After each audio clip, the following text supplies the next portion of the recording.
Okay, so we are going to make a value scale finder where you have your, like normally a value scale is set up in a strip, and you have like your lightest light over here and your darkest dark over here, and you have the steps in between, the even steps in between your light and your dark. In this version, we have it set up on a wheel, and you have your lightest light here, your darkest dark here, and you have the steps in between on both sides. And what you're going to use this for is to help you find, this will help you to identify aspects of color, such as you want to identify the hue of the color. So what color is it? Is it orange? Is it purple? Is it green? And then you also want to be able to identify the value. How light or dark is that hue? So the way this works is you have something where you're trying to identify the color. I'm just going to use this as an example. And so you put this square over the color and the square that's in the center of this wheel. And that helps you isolate this color away from any other colors around it that might be influencing it. And you have this square, the color being shown in this nice neutral light gray. And so this helps us to identify that this is a blue, okay? The hue of this color is blue. Great, so now we know that, but what is the value of this blue? And so then we move down to the circles that are punched on the end of the wheel in each value placement, and we can turn this until basically we want the circle to kind of fade into the value. So clearly this is too dark, this is too light, this is still too light, this is still too dark. So when we get in here, that still looks too dark, but if you squint at this, when you squint at it, you kind of lose the circle a little bit. So the value of this blue is this middle gray right here. And so that's how you'll use this value finder wheel in identifying colors. You're going to isolate the color by itself against the pale neutral gray in the middle, and then you're going to find its value, and that tells you two of the components of being able to identify a color. The other component would be intensity, and that we'll discuss in another video. So in order to start making my value finder, I have this circle cut out, and I actually just cut this out on my Cameo, or you can cut it out on a Cricut as well. And I just cut out this circle, and with a square in the middle. There are 12 spots. The spokes on each are all along the outside. There are 12 of them, and then there's a hole punched on each section along the outside. So I'm going to start out with, I'm using the Liquitex Basics Acrylic paint, and I'm going to start out with some white in my palette. And I'm just going to put some white in a well right here. And on the opposite side, I've got my black. And so on the opposite side of my palette, I'm going to put some black. And put a little bit of water on my paintbrush, just a little bit, just to get some flow with the paint. And I'm going to dip my brush in the white first, and I'm going to paint in this 12 o'clock spot here. I'm actually going to set this on a paper towel because I want to paint off the edge of my wheel so that there's not like a strip of white along the end. I really want the color to extend all the way out over the edge.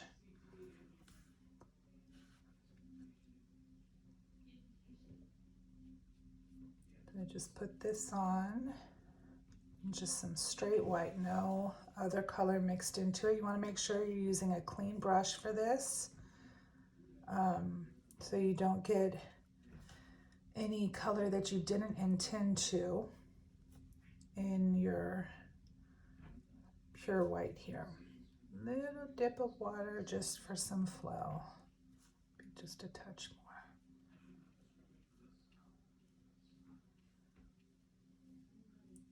Okay, then I'm going to rinse that brush so I don't bring any white into my straight black. Wipe the brush off on my paper towel. And now I'm going to paint the black on the opposite side of the value finder in the number 6 spot. And see, I've got all of these numbered as if it were a clock. So same thing. There's a little bit of water still on the brush that I'm just using for some flow to help the paint go on a little bit more smoothly.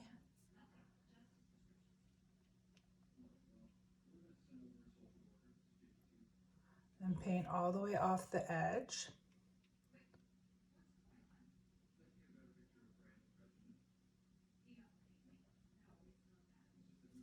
Little dip of water.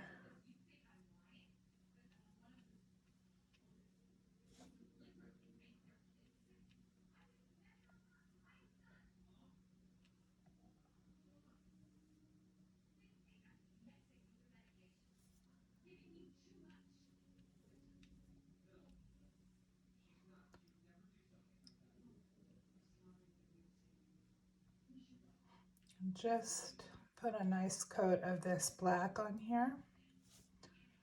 Again, dipping into the water as needed to get some good flow and good coverage on here. You use too much water, it'll make the paint transparent, so keep that in mind. You don't want it transparent, you want a nice opaque coverage.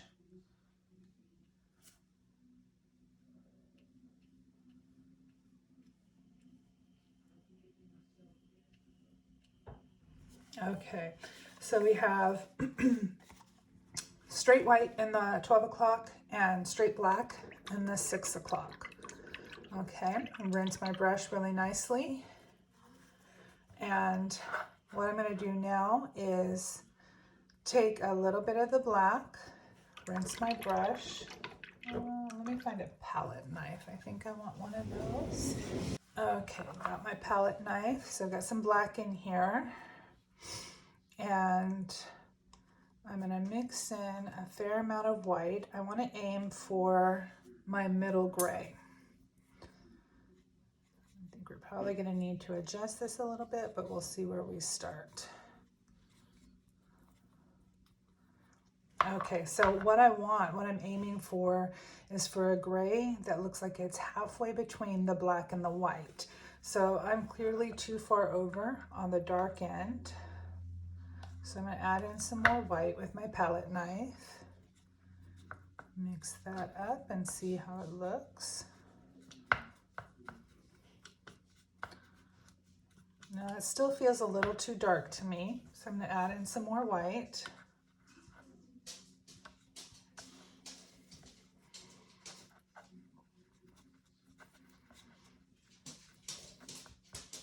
It feels like maybe that's a little bit more along the lines of what I'm looking for. Okay, so I'm going to put that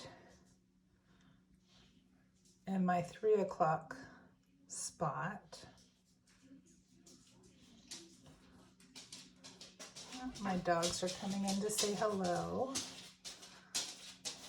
as I'm sure you can hear.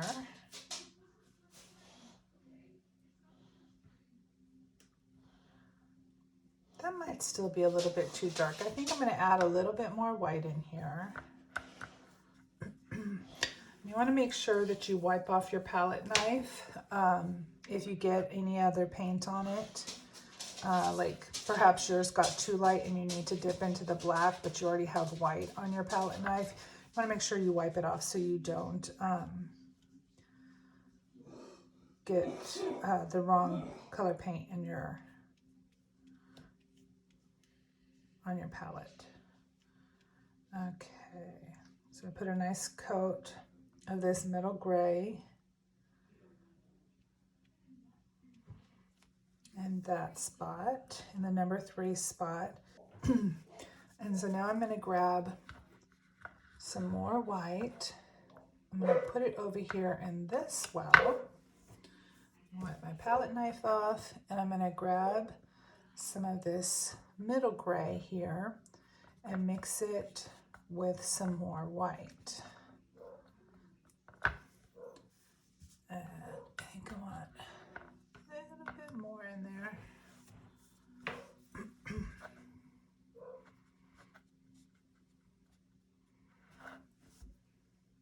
Okay, so I'm going to try this in the number 2 spot.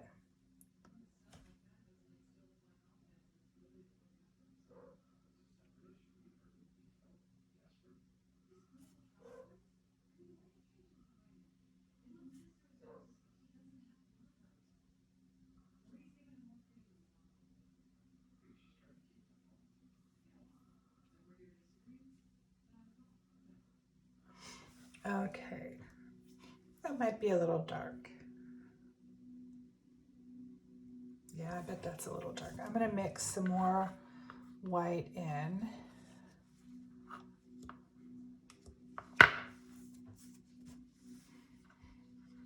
Because remember, we only have one more step in between the pure white and this gray. And so these two are pretty close together. So this would be a really big jump. We want this to be right in the middle between this value and this value. So that means this needs to get a little bit lighter so that this will be right in the middle between the pure white and the number 2 value. So we're going to go in and lighten that up a little bit. And it's normal to have to go in and make adjustments like this as you work on this, because like even if you have lots of practice of doing values, it's all about the relationships between each value.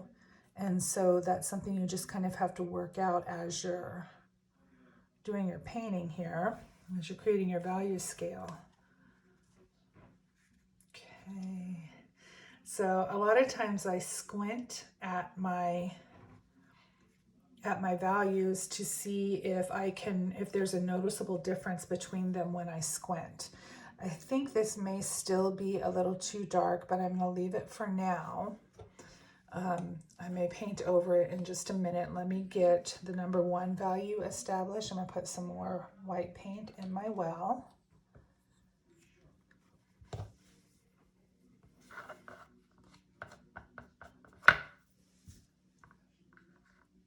Get some white paint in this well over here and mix it up. Maybe a little more white paint.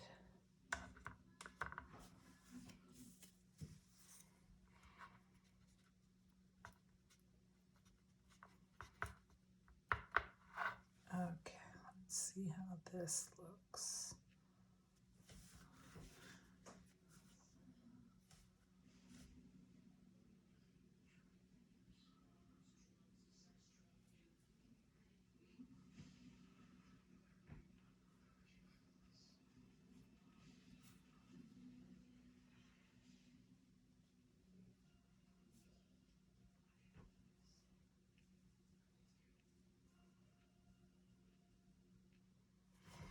Okay, so what I'm looking for is, do I have nice even jumps between each of these stages? So I'm gonna squint at it. And can I tell a difference between each step?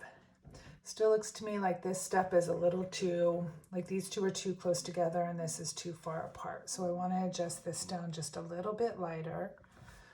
So basically what I'm doing is I'm taking my paintbrush that still has paint on it from this lighter color that I used in the number 1, and I'm mixing that into the number 2 spot or value that I painted, and that will help me lighten what I had in the number 2 spot.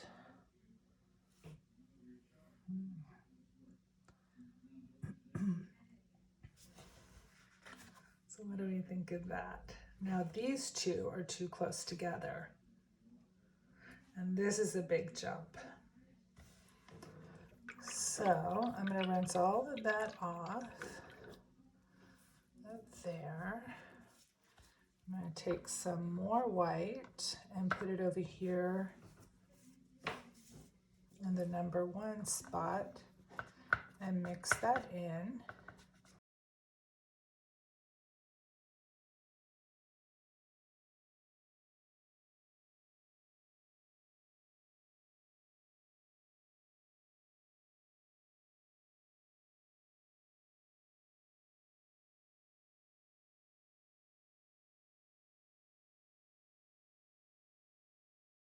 Yeah, that looks like it's all nice even steps. So now that we have this side of the, or this quarter of the circle complete, we're going to complete steps 4 and 5 over here, where we want to do the same thing. We want to have even steps in between the number 3 spot and the number 5 or 6 spot of the all black.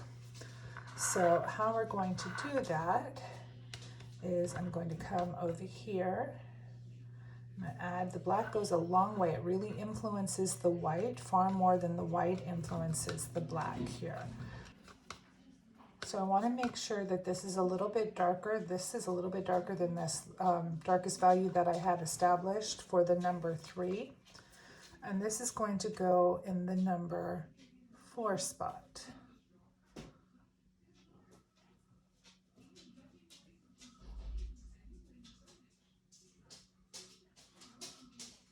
There, doggy's just walking around all over the place tonight.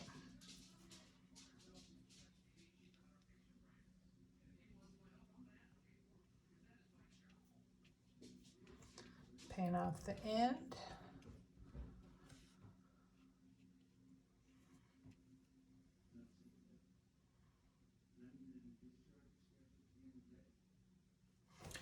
So let me hold that up and see how that looks. Oh, that might be good. It may be a little dark, I'm not sure. We'll see how I come out with the number 5 here. So for the number 5, adding in a little bit more black, I'm going to pick up just a touch of water, a touch more black.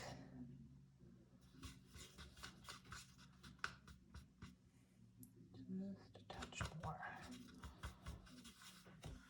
Okay, so see how this looks. Now I can already tell I want that darker. So a little more black.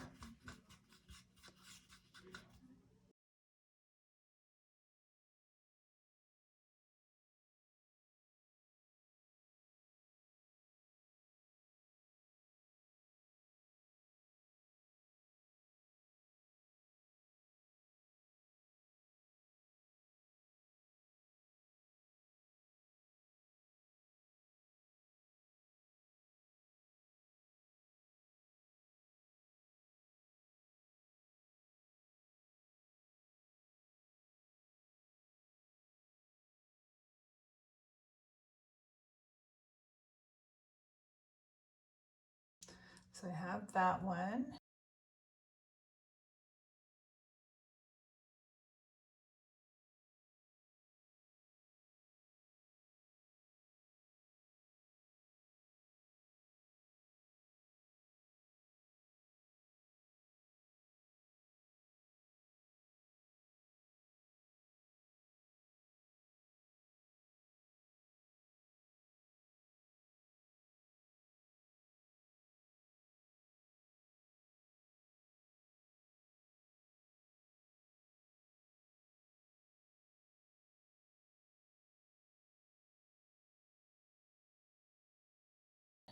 Pick up a little bit of water and come over here to the number, what will be the number 4 spot. So 6, 5, 5 and 7 are the same, 4 and 8 are the same.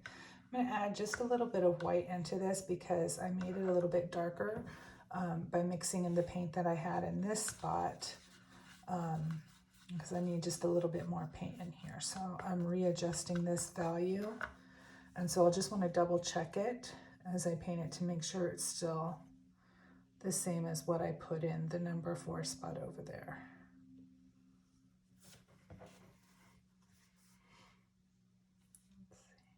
And yeah, it's the same.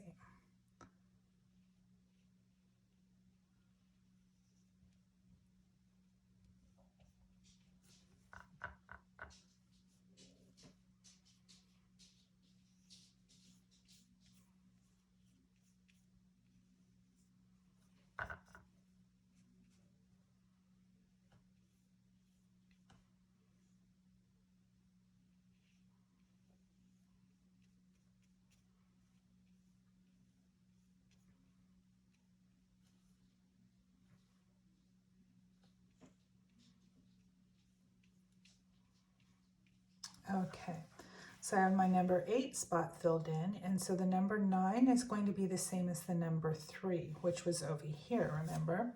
So I'm going to rinse my brush off because I have a fair amount of paint left over from my number 3, and I don't want to get it dirty or, contaminated with the colors, the darker value. So I'm just going to pick up some of this paint here, and I'm going to put it in the number 9 slot on this side of the value wheel.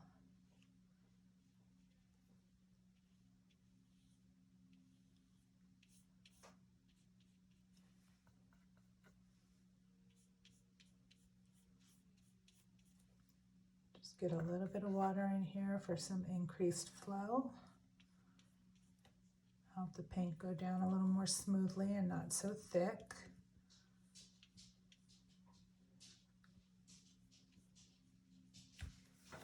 Okay, see, those are the same values, these are the same values, these are the same values, and 6 is right there in the middle.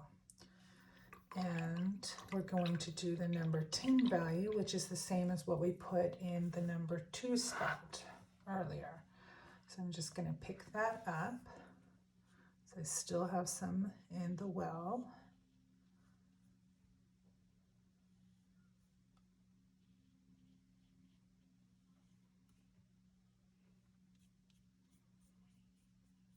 Get a nice coat of that down.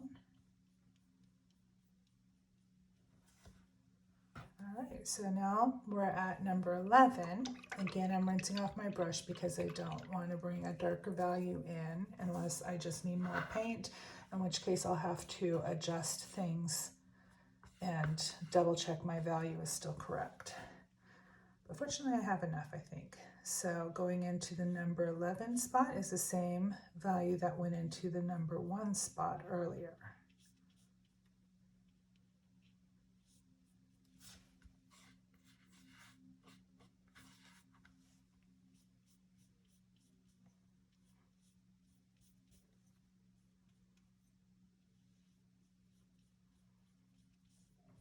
Okay, so there we have all of the outer spokes on our value wheel, all filled, all painted in, okay? So we have some really nice even steps between the lightest light and the darkest dark. So now we're gonna mix the value that goes in the center. And we want a very neutral light gray in here. We're gonna aim for a color or for a value that's between the 1 and the 12 or the 11 and the 12. That's what we want, something right in between the two of those, between the pure white and the light gray, to go in the very center of our wheel. So I'm going to add in some white, into this value that I used for the 1 and the 11 spots. Let's see how that looks. Maybe just a little bit more gray. That's a little too close to pure white than I want. A lot of back and forth here as we get it just right. It's still looking like it's almost the same exact value as the number 1.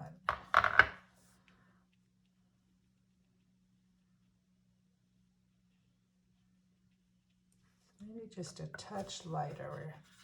We're getting close now.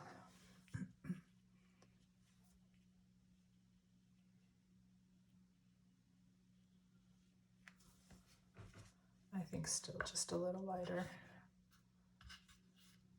Some water for flow.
Okay. And you do want to paint over all the numbers on the inside. The numbers are only to help you kind of know where you're working from. So once we're at this stage, we don't really need them. Maybe clean up that edge just a little bit. But so there you have it. There's your value wheel that will help you to identify one of the components of will help you identify two of the components of color. So you use the square in the center to identify hue. So I have this right here. And so I want to identify that hue. And that looks like a red to me. Maybe an orange red. It's pretty warm. So we have that red. So now we need to identify what's the value of it. Okay, where was the red? Is it that one? It's that one. Okay. So come down here, and that is clearly too light of a value. All right. And if we go to the black, that's clearly too dark of a value to match our color. And so let's go along the outside edge. And remember, you want to squint at it. And when you squint at it, you want the circle of color to fade into the value. It might be that one. Yeah, I think it's this value. Now what happens when, sorry, my dog wants into the room, so he's whining. What happens when you go over here and we have this yellow hue? Is the yellow hue going to be the same value as the red? And so we've got the black. Nope, that's too dark. We've got white. No, this one's too light. What was the value of the red? I think maybe it was this one. No, that's definitely too dark still. Maybe. I think it might be this one. This value, this circle isn't completely poked out, so let me fix that.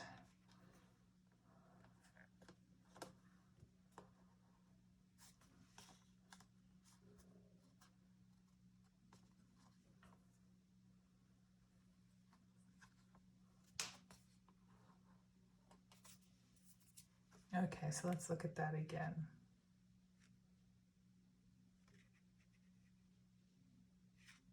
Yeah, I think it's this one. So you can see that this red is a darker value than this yellow, as shown by using the value wheel. So the yellow just kind of fades into that value, but if you were to put, what was it with the red? It was that one, okay? So if you